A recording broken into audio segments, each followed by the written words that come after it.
A little girl collapsed at the hospital doors. What this single dad didn't know will break you, and poured over the hospital entrance. As a little girl stumbled toward the glass doors, clutching her tiny chest. Her pink dress was soaked, her eyes barely open. "Daddy, help," she whispered before collapsing to the floor. Inside, a nurse screamed for help as the emergency team rushed out. Within minutes, a single father came running, his face pale and terrified. "That's my daughter. Please save her," he shouted, falling to his knees. But what the doctors discovered inside would shatter the man's world. A secret buried deep within his daughter's heart. And a truth about the woman he thought had abandoned them years ago. This isn't just a story about pain, it's about sacrifice, forgiveness, and the love that survives even when everything else is lost. It was a stormy evening. The hospital's emergency lights flickered as staff hurried in and out. Amid the chaos, a frail figure appeared, a little girl no older than 7, holding a stuffed bunny close to her chest.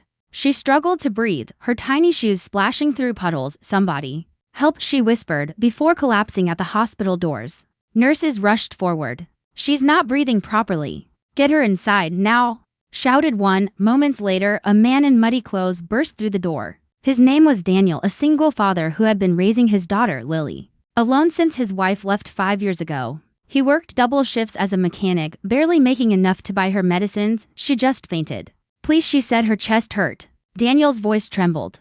The doctors immediately took Lily into the emergency room. Daniel sat outside, shaking. His hands were covered in oil and rainwater. The nurse approached him. "Sir, was she diagnosed with any heart condition before?" "No," Daniel said, panicked. "She's always been healthy, except for those dizzy spells lately. I thought it was just the cold." Hours passed like years. When the doctor finally stepped out, his expression was grave. "She needs surgery. There's a congenital defect in her heart. She's been living with it since birth."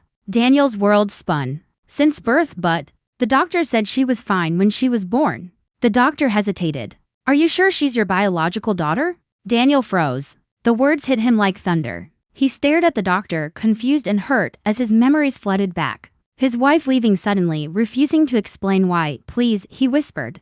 "Whatever it takes. Just save her." While the surgeons worked on Lily, Daniel paced the corridor, praying, crying, remembering. He had loved his wife, Maya, deeply. When she left without a word, taking their newborn baby, he was devastated.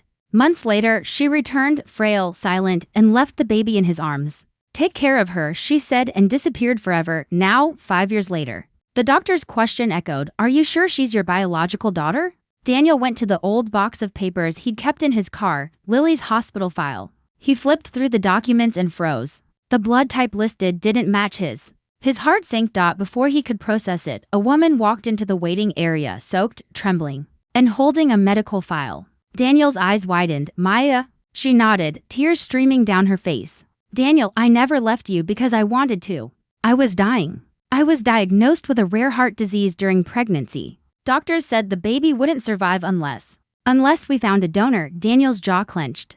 "So you gave her away? To who?" Maya shook her head. "No, I didn't. The baby they gave back to you wasn't ours, Daniel. Our daughter didn't make it that night. The hospital mixed the babies by accident. I found out only months later. And when I tried to tell you, you wouldn't let me in." Daniel staggered back, numb. "You mean Lily isn't our child?" Maya sobbed. "No, but she's still innocent. And now she needs the same surgery that could have saved our baby at that moment." The doctor returned. "We need a matching donor immediately. Her condition is critical." Without hesitation, Maya whispered, "Test me." Hours turned into silence. Daniel watched through the glass as Maya was wheeled into surgery beside Lily. She had been a perfect match. "Maya, you don't have to do this," Daniel said, gripping her hand.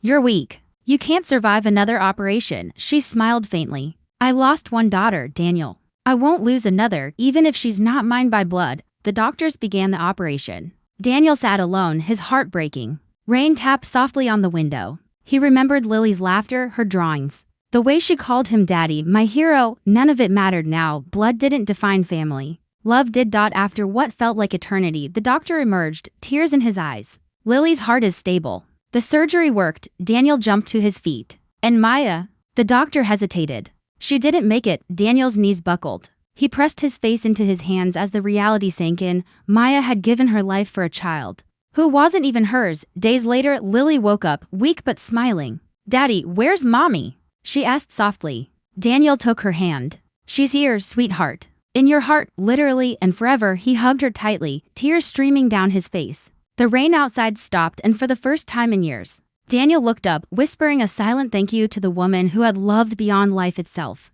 If this story touched your heart, share it with someone who believes love is defined by blood. Because sometimes family isn't who we're born to, it's who sacrifices everything for us.